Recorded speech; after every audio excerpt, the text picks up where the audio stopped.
Ngayong araw mga idol, magluluto po tayo ng Bicol Express. Kaya naman nakanda na ang ating mga sangkap dyan mga idol. O para dire-diretso yung pagluluto natin. O andyan yung gata. Ngayon mga idol, igigisa muna natin yan. Sibuyas, bawang. Yan ang mauntragan pag tayo nagluluto. Tapos nilagay natin yung alamang mga idol. Kaya na mga idol. Kailangan patuyuin natin yan. Ayan mga idol, tuyong-tuyo na bago natin ilagay yung karne maya-maya mga idol. Ayan, medyo halu-haluin natin. Ayan na mga idol, linagyan na natin yung karne. Yung karne na yan mga idol, kailangan maging siya, brown bago natin ilagay yung gata. Ayan, kailangan magiging brown siya yan mga idol.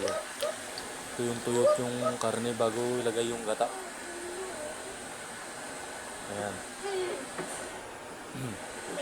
Kailangan pakuluan din natin yan mga idol hanggang lumapot siya. Ayan lang, haluin din natin para kumalat yung ng gata. Bicol Express pala to mga idol ang lulutuin natin. O ayan na mga idol. Bago lagyan na natin yung siling green. Pampaano rin ng yan mga idol, anghang. Pero nasa inyo na yan mga idol kung magluto kayo. Pwede rin yung kulay red na sili. Pero sa amin yan ang ginagamit namin pag Bicol Express. Ayan o, halu-haluin lang natin yan.